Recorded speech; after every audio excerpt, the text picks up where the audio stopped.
ತಿಳಿ ಸಾರು ಮಾಡಲು ಮೊದಲು ಒಂದು ಚಿಕ್ಕ ಈರುಳ್ಳಿಯನ್ನು ಕಟ್ ಮಾಡಿ ಇಟ್ಟುಕೊಳ್ಳಬೇಕು.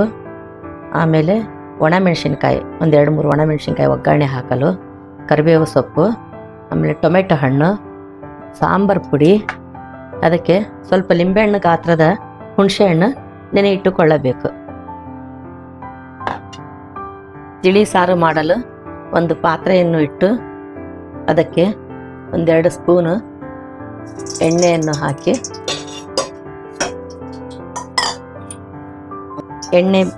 ಎಣ್ಣೆ ಬಿಸಿಯಾದ ನಂತರ ಅದಕ್ಕೆ 1-2 ಸ್ಪೂನು ಸಾಸಿವೆ ಹಾಕಿ,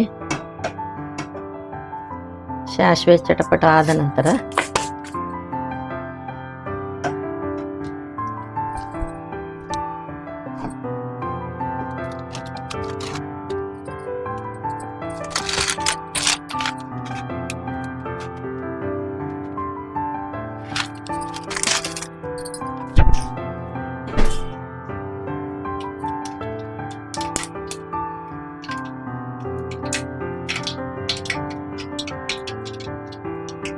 ಒಂದು 4 ಮೆಂತ್ಯ ಕಾಳುಗಳನ್ನು ಹಾಕಿ, ಇಷ್ಟ ಇದ್ದವ್ರು ಹಾಕಿ. ಆಮೇಲೆ ಅದಕ್ಕೆ 1 ಚಮಚ ಜೀರಿಗೆ ಹಾಕಿ,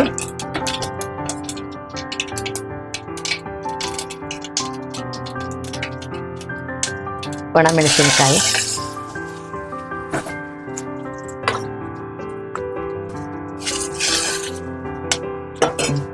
ಅದಕ್ಕೆ ಒಂದು ಅರ್ಧ ಸ್ಪೂನಷ್ಟು ಇಂಗು ಹಾಕಿ, ಇಂಗು ಪರಿಮಳ ಎಲ್ಲ ಆದ ನಂತರ ಕರಿಬೇವಿನ ಸೊಪ್ಪು, ಈರುಳ್ಳಿ,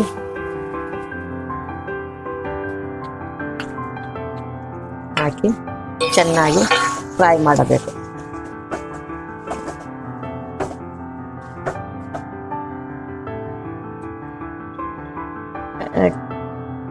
ಟೊಮೆಟೊ ಹಣ್ಣನ್ನು ಕಟ್ ಮಾಡಿಕೊಳ್ಳಬೇಕು.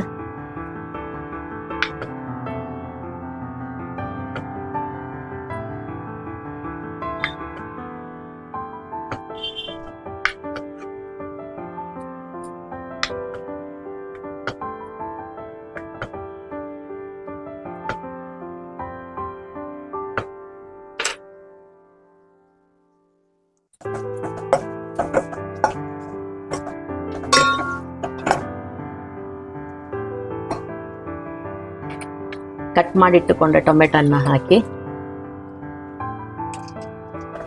ಮತ್ತೆ 1-2 ನಿಮಿಷ ಟೊಮೆಟೊ ಮೆತ್ತಗಾಗುವವರೆಗೆ ಎಣ್ಣೆಯಲ್ಲಿ ಹುರಿಯಬೇಕು.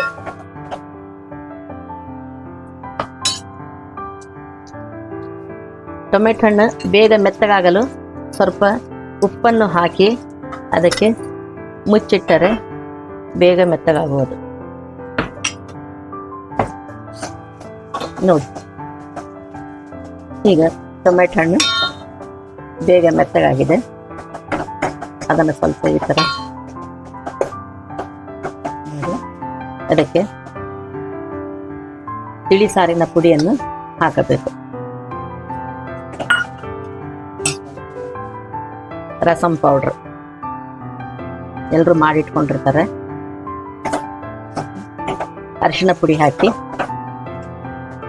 ಮತ್ತೆ 1-2 ನಿಮಿಷ ಫ್ರೈ ಮಾಡಿ ಅದಕ್ಕೆ ನಾವು ಮೊದಲೇ ನೆನೆ ಇಟ್ಟುಕೊಂಡ ಹುಣಸೆಹಣ್ಣು ರಸವನ್ನು ಹಾಕಬೇಕು.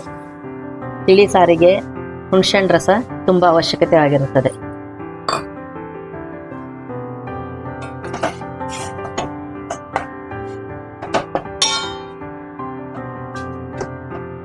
ಇದು 1-2 ನಿಮಿಷ ಕುದಿಯಲಿ.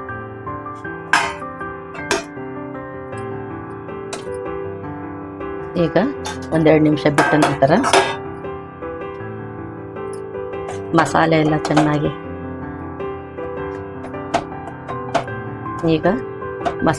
ಚೆನ್ನಾಗಿ ಬೆಂದ ನಂತರ ನಮಗೆ ಎಷ್ಟು ಬೇಕು ಅಷ್ಟು ನೀರನ್ನು ಹಾಕಬೇಕು. ತಿಳಿ ಸಾರು ಅಂದರೆ ಅದು ಹೆಚ್ಚು ನೀರು ಥರನೇ ಇರ್ತದೆ, ಅದೇನು ಮಂದಿಗೆ ಅಂತ ಇರೋದಿಲ್ಲ. ಈ ಥರ ತಳ್ಳಗೆ ಇದನ್ನು ಕುಡಿಲಿಕ್ಕೂ ಆಯಿತು, ಅನ್ನಕ್ಕೂ ಆಯಿತು ಬರ್ತದೆ. ಇದಕ್ಕೆ ಸ್ವಲ್ಪ ಬೆಲ್ಲ, ಸ್ವಲ್ಪ ಬೆಲ್ಲ ಹಾಕಬೇಕು. ಆವಾಗ ಸ್ವಲ್ಪ ನಾವು ಉಪ್ಪು ಹಾಕಿದ್ವಿ, ಅದಕ್ಕೆ ಇವಾಗ ಉಪ್ಪು ಸ್ವಲ್ಪ ನೋಡಿ ಹಾಕಬೇಕು, ಅದಕ್ಕೆ ಎಷ್ಟು ಬೇಕೋ ಅಷ್ಟು ಹಾಕಿ ಇದು ಕೊತ್ತಂಬರಿ ಸೊಪ್ಪು ಹಾಕಿ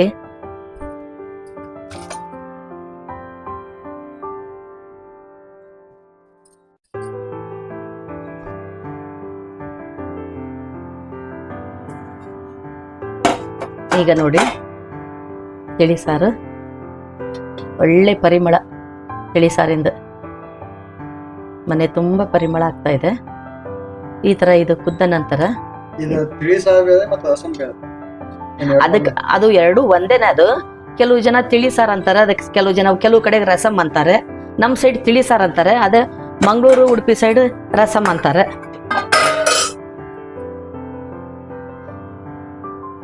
ಈಗ ಕುದಿಯುವಾಗ ಸ್ವಲ್ಪ ಕೊತ್ತಂಬರಿ ಸೊಪ್ಪನ್ನು ಹಾಕಿ ನೋಡಿ, ಒಳ್ಳೆ ಪರಿಮಳ. ಇದು ಸ್ವಲ್ಪ ನೆಗಡಿ ಅದೆಲ್ಲ ಆದಾಗ, ಶೀತ ಆದಾಗ ಈ ತರ ಮಾಡ್ಕೊಂಡು 1 ಕಪ್ ಕುಡಿದ್ರೆ ಸಾಕು.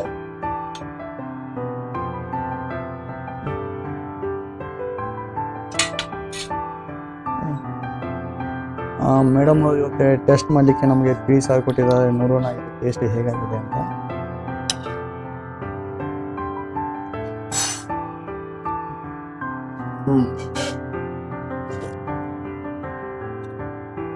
ಒಳ್ಳೆ ಸಖತ್ತಾಗಿದೆ. ಇದನ್ನು ನೀವು ಮನೆಯಲ್ಲಿ ಒಂದ್ಸಲ ಡೆಫಿನೆಟ್ಲಿ ಟ್ರೈ ಮಾಡಲೇಬೇಕು. ಇದು ಟೇಸ್ಟ್ ತುಂಬ ಡಿಫ್ರೆಂಟ್ ಆಗಿದೆ.